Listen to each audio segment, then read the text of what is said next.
Hey folks, welcome to Muse Talks, session number 3, Claire Church. I'm Pete Hi. Lewis.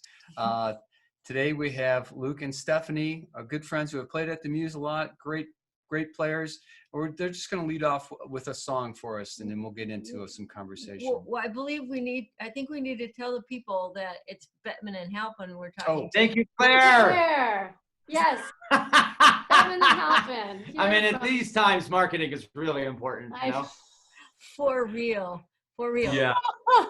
Bettman and Halpin. We're in our quarantined living room. This has become the theme song. Everyone keeps asking us to play this song, so we're going to diligently keep playing it for everyone in the interest of everyone's spirits. All right. All right, have fun. Great.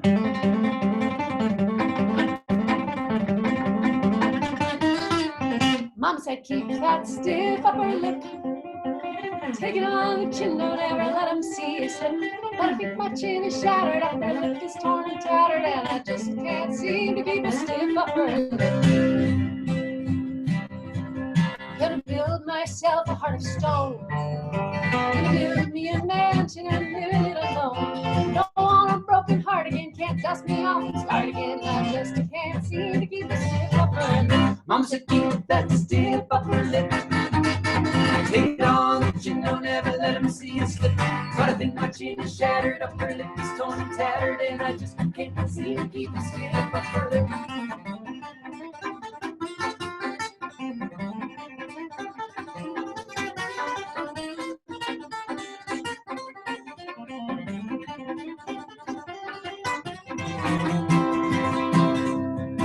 Some would say silence is strong.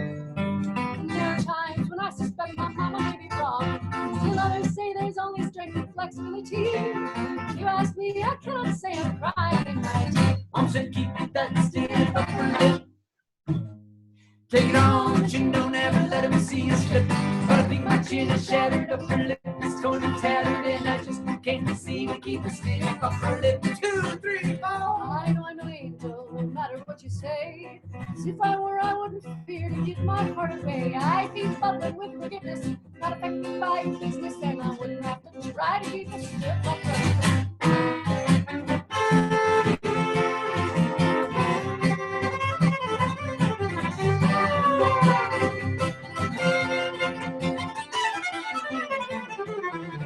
Mama said keep that stiff upper lip.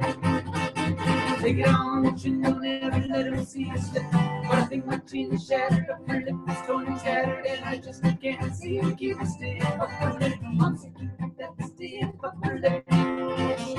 Take it on the chin, don't ever let him see you slip. But I think my chin is shattered, upper lip is torn and tattered, and I just can't seem to keep a stiff upper lip. Well, I'm just not made for that stiff upper lip. I wish I could be paid to have a stiff upper lip.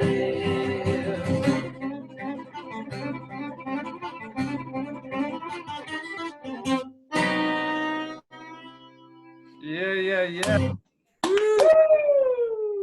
Yeah, I mean your music is so happy and connects with so many people, you know. And You either make people happy or make them cry. It's the only, we have two things we do. that the glitchy Wi-Fi injects a whole like multimeter aspect to it that really takes it to the next level of hipness too. Yeah. Well, it's fascinating too because either one of you will randomly just disappear while the other one stays. It's wonderful. There she goes. This is actually the Muse back there. Oh yeah. It's, we've done our basement, we've done the Muse, so Hey, just we're trying just different things, but we did notice, you can just disappear. So. Yeah, I mean, I noticed a couple of 16 bars in there, and I think that's cool that you guys are branching out into that, because nobody's doing that in folk music. Nobody. That's our modus operandi is let's do something nobody does. Just general question, how you holding up and what have you been doing? And garage is real clean right now. Nice. That's for sure. Yeah. We've been spending a lot of time in the basement because that's where the studio is.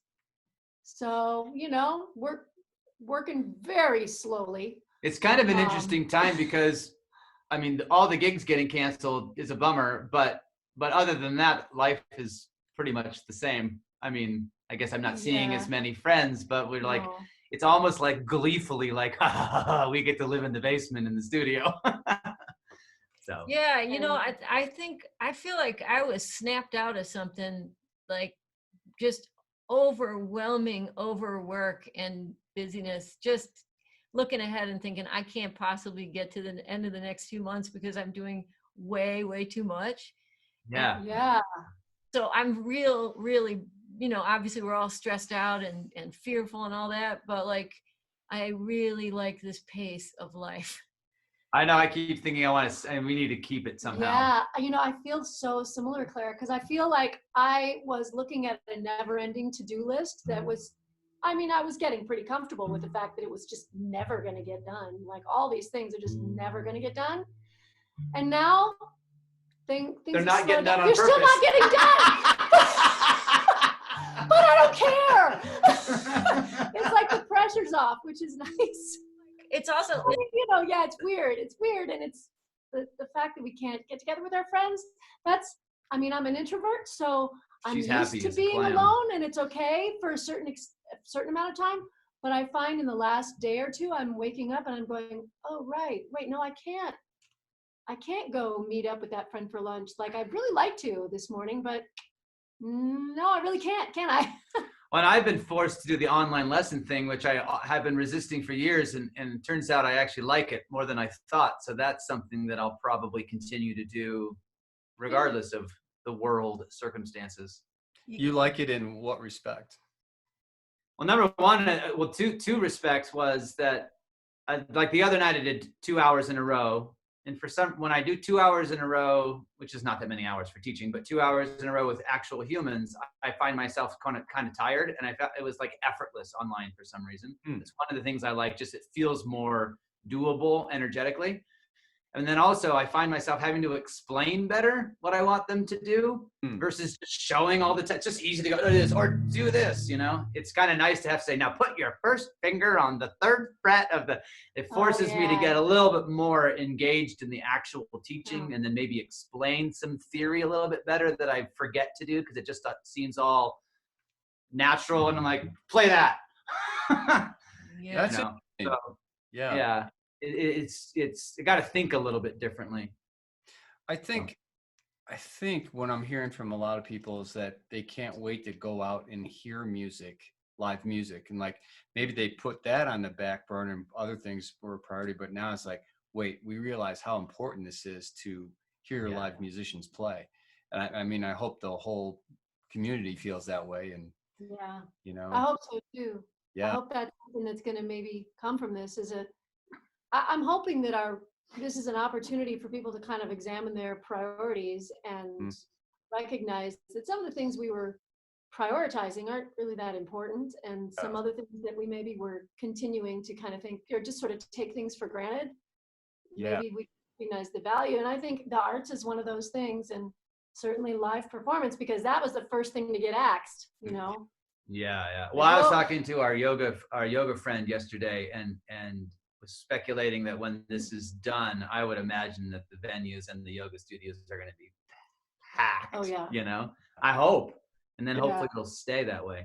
One of the things I think is going to be a bonus for us is that we've had to learn to live stream and do all those things that, you know, when you're so busy and you're running a venue and you're trying to do your own playing, and I'm still teaching, obviously, in the public school. So we've figured it out, and I think it's going to be a really cool thing, like for going forward. Like if we have a show, say Bettman and Halpin is playing, and we can do a little interview before the show and put that out there, and we can live stream and make it a subscription type of thing where, so, you know, it could be a real benefit to all of us if we can, you know, get it together. We're working pretty hard, but I think it's going to be a really cool thing.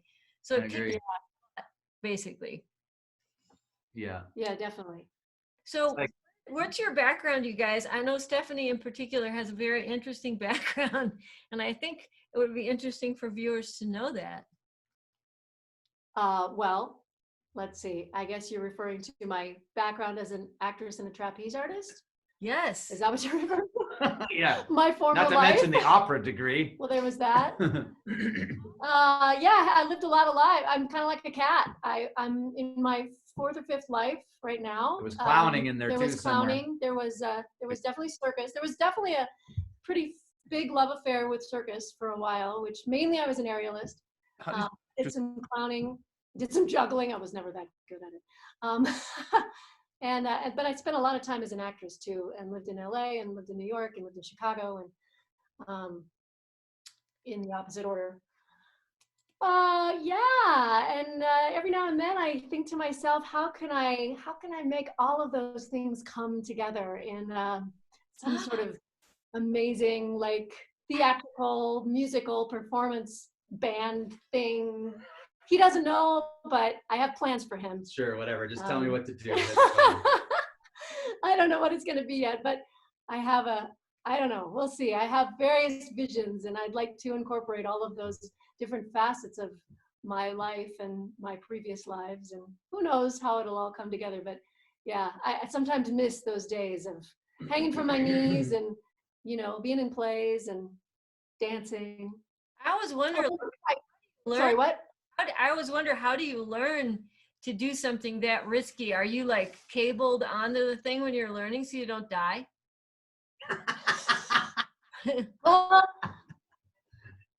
Yes, sometimes. When I did flying trapeze, yes, I was wearing a harness, and there was somebody, manning the harness, so that was a sort of spotting technique. Plus, there was a net. But I didn't ever perform flying trapeze. But I did do single trapeze, where you do not work with a net, but you also don't work, really, really high in the air. You work closer to the ground, so that you can basically just jump onto the trapeze from the ground. And even so, you could really seriously injure yourself. So the motto is basically, don't let go. So you don't let go, and if you're doing something risky, like I used to do this trick called the death drop, where it was a back balance. And then you kind of throw yourself forward and you catch yourself on your ankles. And in learning that, it was fairly terrifying.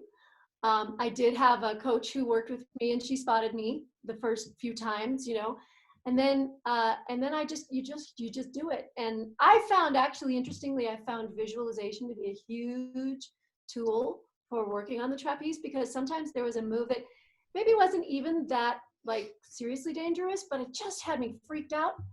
And so I would go home and I would imagine myself doing it well and flawlessly and not being scared. And then the next time I'd get actually up on the trapeze and practice, I found that it really made a big difference. So that's what I do when I'm trying to figure out how to improvise over F sharp minor on the mandolin. Yeah. I go home and I just like, okay, let's see. Yeah. I remember being like 14 years old and figuring out, I can think this through. This is interesting. Yeah, actually, it's a powerful technique. Definitely. So Luke, Yeah.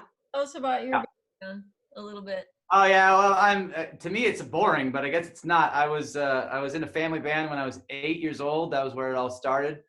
Playing mandolin. I was also homeschooled at the time, so this whole, like, school's not being open doesn't frighten me at all. And then I pretty much self-taught. I mean, my dad tried to teach, and he's a decent enough musician, but he just doesn't have the teaching muscle.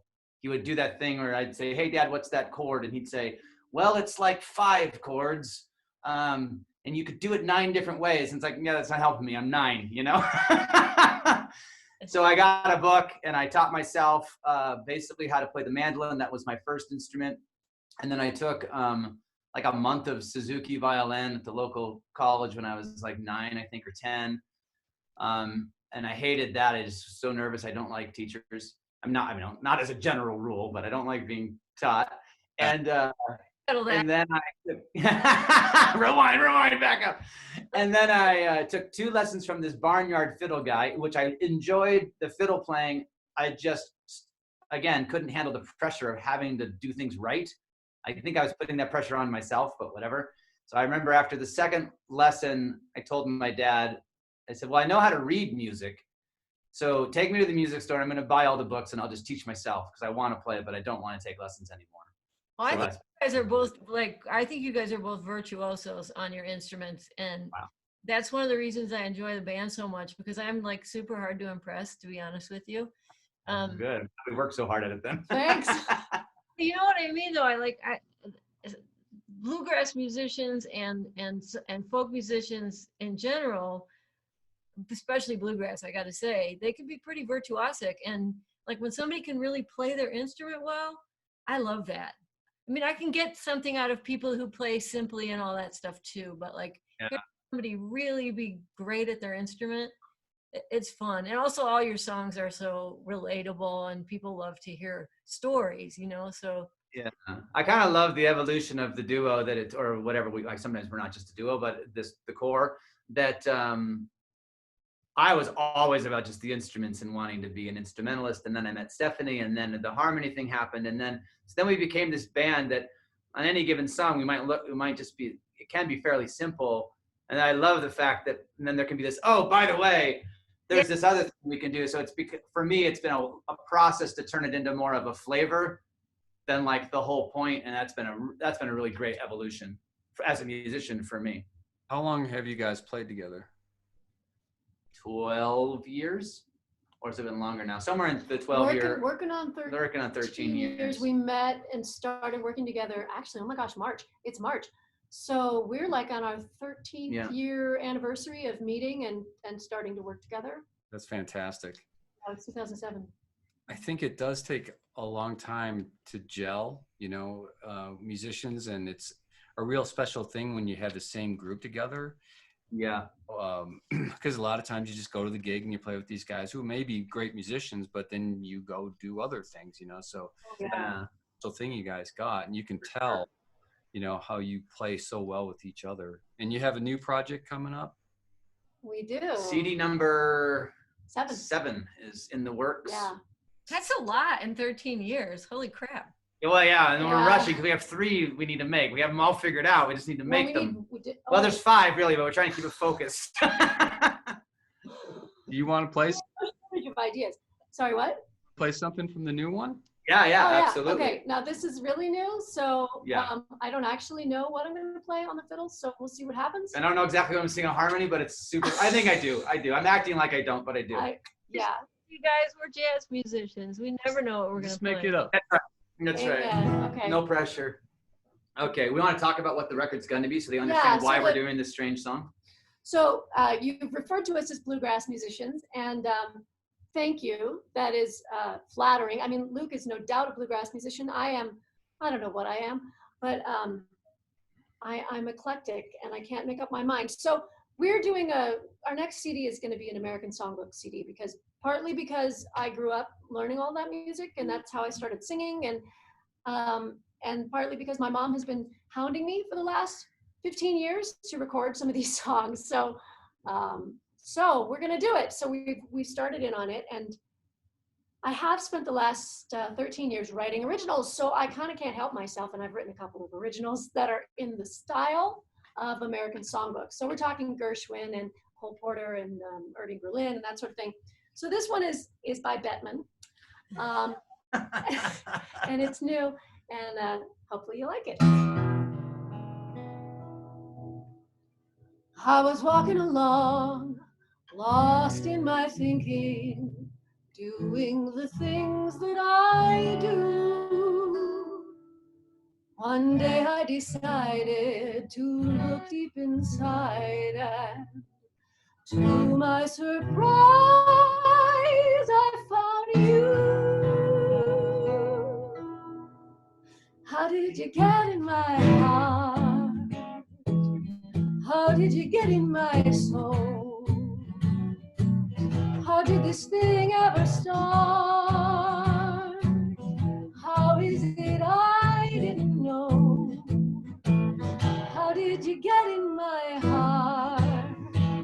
How did you get close to me? And now we never to part. That's how this thing ought to be. How did you get in my heart? Such an everyday thing, everyday feeling, to walk with your heart on your sleeve. And now that you care, I'm not going nowhere, for I know that you never leave. How did you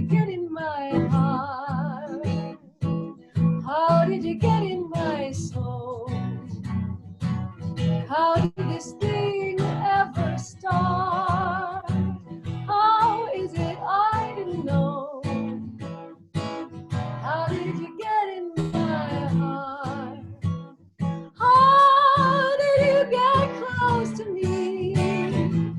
And now we're never to part. That's how this thing ought to be. How did you get in my heart?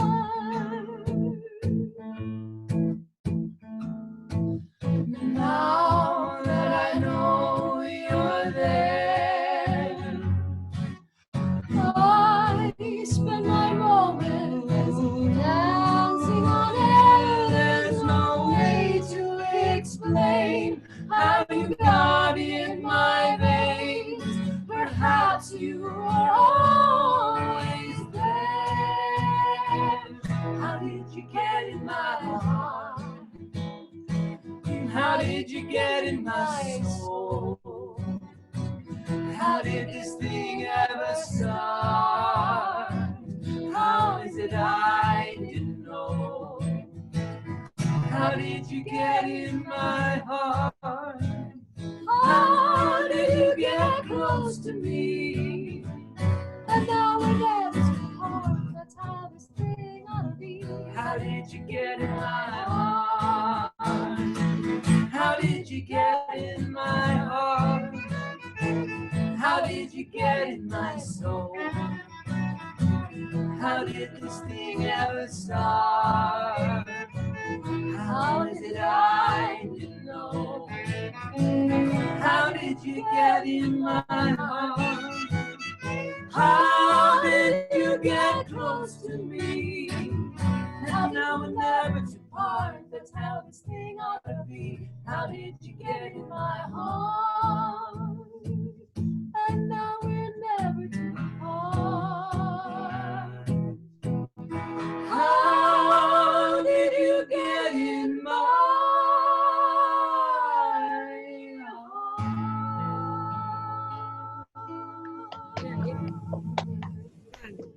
It sounds like a classic already. Yeah, it's gonna be a hit. Woo, thank you. And it's early in the morning. I love that little moment where it goes into unison. You've been in the harmony, it goes into unison just for a second before it goes to Stephanie alone. I really like that. That was cool. I mean, Great. Thank you. I mean those little details that like where the texture changes, like Mm-hmm. I love that. So Yeah, can't wait to hear the whole thing, the whole CD rather. Yeah, it's coming together. It's pretty exciting. Nice. Pretty exciting. A lot of work's yet to do, but we got nothing but time now, so it'll be good. Right. well, You got, I mean, you guys I don't know if now's the time to interview you, but what are you guys, what Yeah, what are musically, you what are working you on? guys working on? uh, It's all Muse all the time.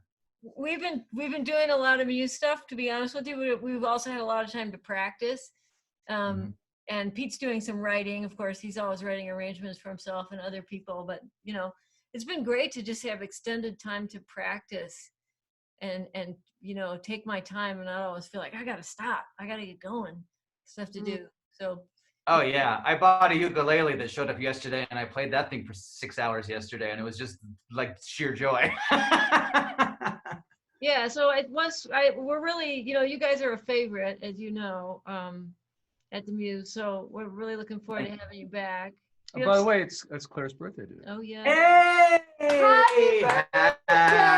Happy birthday to you. Happy birthday to you. Happy birthday, dear Claire. Happy birthday to you. Nice. Corn. That was a pretty high-end modulation there at the very beginning. I dug it. It was Ivesian. Could you guys want to play one more little thing? Sure. What should we do? I don't know. Dude, we Let's- could, that's cool. We got Yeah. a lot of stuff and Yeah, I think That's we're okay. good. Let's I'm do good that. if you're good. We are going to be doing some Facebook Live Oh yeah, concerts. this I don't know when this is going to go up, but on Tuesday at 7 Mountain Time, we're going to do another Facebook What is Live Tuesday? concert. I don't know March, the date. March 31st, I think. Is it the 31st? Yeah, yeah. Yeah, 7 p.m. Mountain Time. Great. We'll probably post this today. Okay, You- great. Cool. Is- Oh yeah, and if people want to know more about us, the place to go is bettmanandhalpin.com, or find us on Facebook at Facebook.com/BettmanHalpin. I think that's right. Um, God, we're good at this. Links up on the video too. Yeah, oh, good. perfect. Great. We'll let you great. handle it then. All right. See you and see you soon, I hope. All right. Yeah. Thanks, you guys. We'll look towards that June date and see if it That's still right. holds. Okay. Take care of yourselves. All right. Thank you. Thanks Bye. for having us. Bye.